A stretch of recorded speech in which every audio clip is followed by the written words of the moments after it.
रवीना भी social media पर active थी। इंस्टा पर अकाउंट था तो रवीना तो बाकायदा रील ही बनाती रहती थी। रवीना ने अपने पति अमित को गला घोट कर मार दिया तो रवीना ने भी अपने पति प्रवीण का गला घोट दिया। रवीना का प्रेमी अमरदीप था तो रवीना का आशिक सुरेश है। सोशल मीडिया पर मशहूर होने के लिए एक शख्स की पत्नी रील बनाती है। रील बनाने के दौरान ही उस महिला की दोस्ती एक ऐसे नौजवान से हो जाती है जो खुद भी रील बनाने का शौक रखता है। इसके बाद उन दोनों की दोस्ती प्यार में बदल जाती है, मगर दिक्कत ये थी कि वे दोनों शादीशुदा थे। ऐसे में वो रीलबाज पत्नी एक रोज अपने पति को रास्ते से हटाने का फैसला करती है और वो अपने प्रेमी के साथ मिलकर अपने फैसले को खूनी अंजाम तक पहुंचा देती है। ये कहानी है भिवानी इलाके की मुस्कान की। एक सीसीटीवी की फुटेज पुलिस को मिली है। उसे जितने भी एंगल से आप देखेंगे तो आप किसी को पहचान नहीं पाएंगे। फुटेज में दिखता है कि एक बाइक पर 3 लोग कहीं जा रहे हैं। इसमें कुछ भी अटपटा नहीं है सिवाय यातायात नियमों के उल्लंघन के। तो बाइक पर कुल 3 लोग बैठे हैं। एक नौजवान बाइक चला रहा है, बीच में चादर ओढ़े एक शख्स बैठा है और उस शख्स के पीछे एक महिला है, मगर जो बीच में बैठा शख्स है असल में वो एक लाश है, एक मुर्दा जिसे बाइक पर बिठा कर ले जाया जा रहा है, जबकि बाइक चलाने वाला आशिक है और लाश को पकड़कर पीछे बैठी उस मुर्दे की पत्नी। कमाल का इत्तेफाक देखिए, मेरठ की रवीना की शादी को भी 8 साल हुए थे और इस कहानी की किरदार रवीना की शादी को भी 8 साल ही हुए हैं। रवीना भी सोशल मीडिया पर एक्टिव थी। इंस्टा पर अकाउंट था तो रवीना तो बाकायदा रील ही बनाती रहती थी।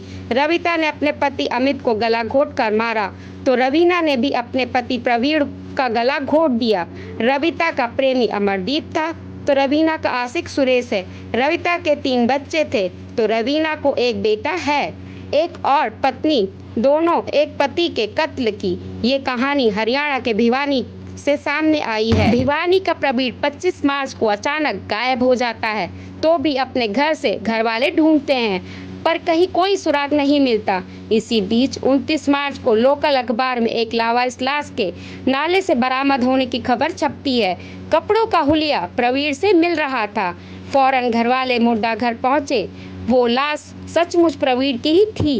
अब पुलिस मामले की तफ्तीश शुरू करती है पर कोई सुराग नहीं मिलता। इसके बाद जब पुलिस प्रवीण के घर के आसपास लगे सीसीटीवी कैमरे की फुटेज खंगालती है तो एक अजीब बात पता चलती है। 25 मार्च को रवीना घर जाते हुए तो कैमरे में नजर आती है मगर घर के बाहर निकलते दिखाई नहीं देती, जबकि 25 मार्च के बाद से अगले 3 दिन तक वो घर में थी ही नहीं। इसी के बाद इस सीसीटीवी कैमरे पर पुलिस फोकस करती है क्योंकि 25 मार्च की देर रात तक की वो तस्वीरें थीं। असल में रील बनाने को लेकर रवीना का अक्सर अपने पति प्रवीण से झगड़ा होता था, मगर इसी रील बनाने की वजह से सोशल मीडिया पर ही उसकी मुलाकात सुरेश से हो गई।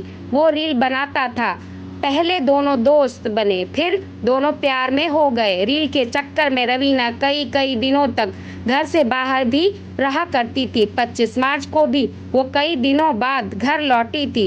इसी बात को लेकर प्रवीण से फिर उसका झगड़ा हुआ। इसी झगड़े के फौरन बाद रवीना ने सुरेश को फोन कर देर रात तक अपने घर बुलाया। फिर दोनों ने मिलकर सोते हुए प्रवीण का गला घोट दिया। इसके बाद लाश को ठिकाने के लिए दोनों देर रात ही घर से निकले। उन्होंने लाश को चादर से ढककर बाइक पर बिठा दिया। रवीना खुद लाश को पकड़कर पीछे बैठ गई, जबकि सुरेश बाइक चलाने लगा। फिर दोनों ने एक सुनसान जगह पर लाश को एक नाले में फेंका और दोनों शहर से निकल भागे।